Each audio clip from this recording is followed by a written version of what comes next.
ये शिक्षा विभाग में लगभग 2.5 लाख से ज्यादा रिक्रूटमेंट होने वाला, हो सकता है 5 दिन 10 दिन में ये विज्ञापन आ जाए।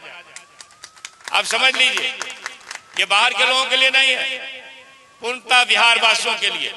जब शिक्षक रोज पढ़ता है, रोज पढ़ाते हो, तो पढ़ाए हुए विषय वस्तु में से, कोर्सेज में से अगर कुछ सवाल आपके सामने आएंगे तो आपको चिंता ना करनी चाहिए। आखिर आपको आकर्षक वेतन वाला नियमित शिक्षक बहाल होना है। अब एक नेता है, नाम नहीं लूंगा, नेता का भाषण सुन रहे थे आज सोशल मीडिया पर। वो कह रहे थे कि आप परीक्षा ले रहे हो, आप परीक्षा ले रहे हो, आप नेट करते हैं, पीएचडी करते हैं, तो प्रोफेसर बनने के लिए दक्ष होते हैं, है कि नहीं बताइए? नेट करते हैं, अच्छी पढ़ाई करके कोई नेट करता है और अच्छी पढ़ाई करके कोई पीएचडी करता है, तो 2 मजबूत डिग्री लेने के बाद टेबल लैंप पर आपके आंख सूज जाते होंगे पढ़ते पढ़ते, तब आप प्रोफेसर होने की पात्रता रखते हैं। तो भाई आप शिक्षक बनने की पात्रता हासिल की है, आपने एसटीटी किया, आपने ट्रेनिंग लिया, तो आपको एग्जामिनेशन से क्यों घबराहट? जो छात्रावास है सर 1983 में बना था, उसके बाद से यहाँ पे कोई बिल्डिंग नहीं बनी है। और छात्रावास की जो स्थिति है आप एक बार चाहे तो देख सकते हैं। तो हम सब की मांग है कि यहाँ एक छात्रावास में, इस कैंपस में पटना विश्वविद्यालय के वीसी से और कुलाधिपति जो बिहार के हैं उनसे आप एक मांग रखें कि पटना विश्वविद्यालय के सैदपुर कैंपस में एक और 200 बेड का छात्रावास बनाया जाए, ताकि यहाँ के जो पटना विश्वविद्यालय में पढ़ाई करने वाले छात्र हैं वो तकरीबन 3000 से ज्यादा एससी और एसटी के स्टूडेंट्स हैं, लेकिन उनको रहने के लिए, सभी को रहने के लिए छात्रावास नहीं है। यहाँ पे मात्र सिर्फ 100 बेड का छात्रावास है। तो सर से मैं मांग करता हूँ कि सर यहाँ पे एक पटना विश्वविद्यालय के सैदपुर कैंपस में एक 200 बेड का छात्रावास कम से कम बनवाने की कृपा की जाए।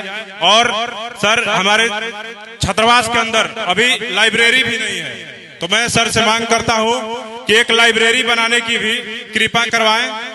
और सर एक और मांग है कि बिहार के अंदर, पूरे बिहार के बीएड कॉलेजों में मनमानी फीस का वसूली किया जा रहा है। बीएड कॉलेज के जो प्राइवेट कॉलेज के जो संस्थान हैं उनमें, उसमें और फीस बढ़ोतरी जो है उसको सर रोका जाए, ताकि बिहार के जो गरीब निर्धन जो छात्र हैं वो बीएड कर सके और शिक्षक बनने के लायक हो सके और बिहार में शिक्षक बन करके शिक्षा का अलग जगा सके। और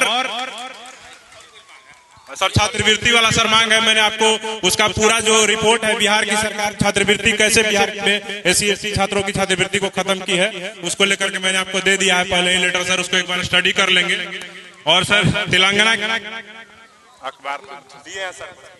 एक बात बताना चाहेंगे सर को कि 2016 से 17 में सर बिहार सरकार जो है स्कॉलरशिप दिया करती थी। मैं उसमें उस मत में ये बताना चाहूंगा कि 40% बिहार सरकार, 60% केंद्र सरकार जो नेशनल स्कॉलरशिप पोर्टल के माध्यम से दे रही है। केंद्र सरकार के 60% जो कि स्कॉलरशिप है वो नहीं मिलने के कारण और नियमित रूप से छात्रवृत्ति नहीं मिलने के कारण बिहार के छात्र जो गरीब है उन्हें बहुत तरह के कठिनाइयों का सामना कर रहे हैं। मैं इसी मांग के साथ कहना चाहूंगा कि इस छात्रवृत्ति को बिहार के तमाम गरीब गुरबे शोषित वंचितों के छात्रों को मिले, यही हमारी मांग है।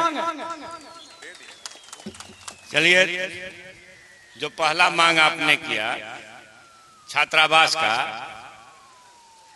तो शिक्षा मंत्री के रूप में और हमारे शानदार महान पुरुष है, अब भारत भूमि के नहीं विश्व के महान पुरुष का, तो उनके सामने संकल्प है, आपने मांग की है।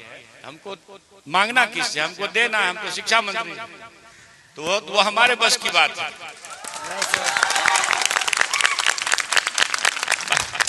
बाकी जो आपने लाइब्रेरी की बात कही, तो उसकी लाइब्रेरी की संभावना के लिए कुछ देख लेंगे। कानून किताब ये तो कि जानते हैं हम दे सकते हैं, तो हमने कहा तो लाइब्रेरी भी एक समृद्ध और समुन्नत लाइब्रेरी आपके हॉस्टल में, आपके छात्रों के बीच में हो, तो लाइब्रेरी हॉल बनाने में दिक्कत नहीं है, लेकिन वो क्या तकनीकी मामला हो सकता है उसमें, उसका अध्ययन करके तदनुसार काम करेंगे।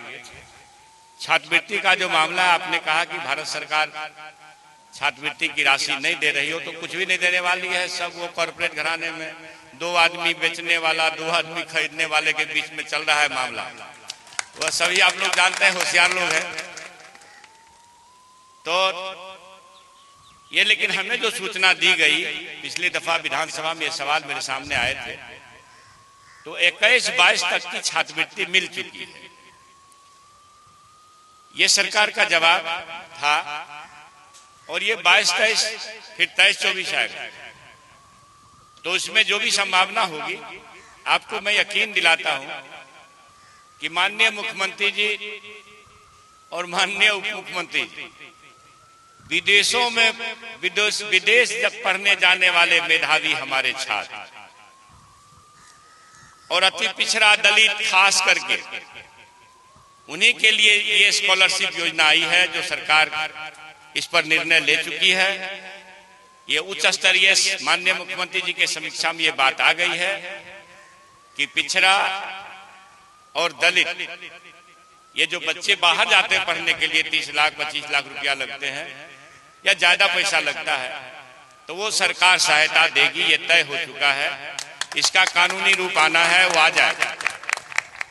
तो आपकी जो सरकार है, आपको पता है, इस मामले में माननीय मुख्यमंत्री नीतीश बाबू का भी काम की सराहना होनी चाहिए जरूर।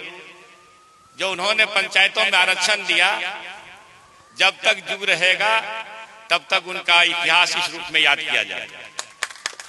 इसलिए आपकी सरकार है, कहीं भटकने की जरूरत नहीं है।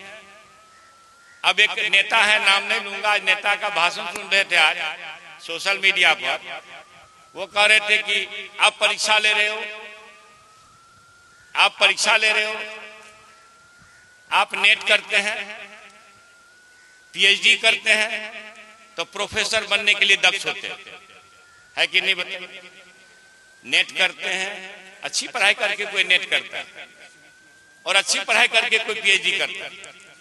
तो 2 मजबूत डिग्री लेने के बाद टेबल लैंप पर आपके आंख सूज जाते होंगे पढ़ते पढ़ते, तब आप प्रोफेसर होने की पात्रता रखते हैं। तो भाई आप शिक्षक बनने की पात्रता हासिल की है, आपने एसटीटी किया, आपने ट्रेनिंग लिया, तो आपको एग्जामिनेशन से क्यों घबराहट?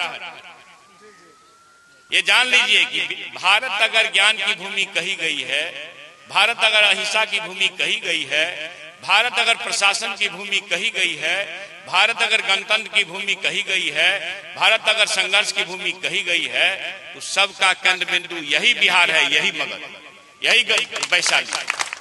इसलिए इस राज्य के मुखिया का ये संकल्प है कि हमें अपने ज्ञान के क्षेत्र में जो दुनिया लोहा मानता था बिहार के चलते भारत का, यही नालंदा है ना, यही मगध है ना, जहां भैंसांग, फाहियान, चीनी, पता नहीं हजारों विद्वान आए पढ़ने के लिए।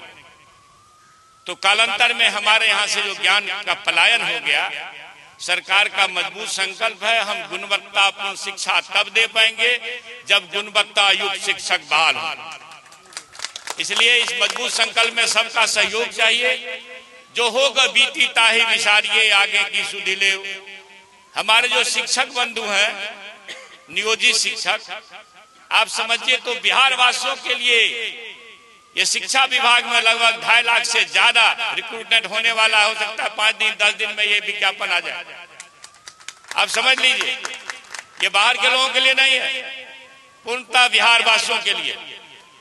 पहले ऐसा नहीं होता था। ये सरकार का संकल्प है, इसमें सबका सहयोग चाहिए। हमारे जो नियोजित शिक्षक बंधु हैं, नियोजित शिक्षक बंधु, आप पढ़ाते हो ना क्लास में, अगर नहीं पढ़ाते हो तो वह भी गुनाह। माता पिता का विश्वास अगर उठ जाए सरकारी संस्था से, तो सरकार का काम है उसको बहाल करना विश्वास। अगर आप शिक्षक हैं, आप 15 साल पढ़ाए हैं, तो जो पढ़ाए हैं वही सवाल को आपको दिया जाएगा। आज एक नेता कह रहे थे, आप लोग सोशल मीडिया पर देख लीजिएगा, शायद अपना पढ़ करके वो कभी डिग्री नहीं लिए हैं, वो कह रहे थे कि IAS IPS को आज बैठा दिया जाए तो क्या IAS IPS करेगा? तो IAS IPS बनने के बाद लोग पढ़ता है कि प्रशासन चलाता है और लाठी घुमाता है, वो कहां से पास करेगा? लेकिन शिक्षक रोज पढ़ता, शिक्षा मंत्री को भी रोज पढ़ना पड़ता है। तो जब शिक्षक रोज पढ़ता है, रोज पढ़ाते हो, तो पढ़ाए हुए विषय वस्तु में से, कोर्सेज में से अगर कुछ सवाल आपके सामने आएंगे तो आपको चिंता ना करनी चाहिए। आखिर आपको आकर्षक वेतन वाला नियमित शिक्षक बहाल होना है। आपको शिक्षा के पद से तो कोई हटा नहीं रहा है। इसलिए इसे सरकार के इस संकल्प को सहयोग करें सभी लोग मिलकर के, आपके मन से कहना चाहता हूं, और तब बिहार की जय होगी। ज्ञान की भूमि पुनः ज्ञान की भूमि कहलाएगी। और आपके जो मांग है, मैंने मुख्य मांग लाइब्रेरी और हॉस्टल के लिए तो कहा, और बाकी छात्रवृत्ति के मामले में जो लोच है उसको समझेंगे अच्छी तरह से। सच है इधर विधानसभा चल रहा था तो उसको डिटेल में समझने का अवसर न मिला, समझूंगा। लेकिन यकीन रखिए हमारे मुखिया नीतीश बाबू जरूर आपके लिए विकल्प तलाशेंगे।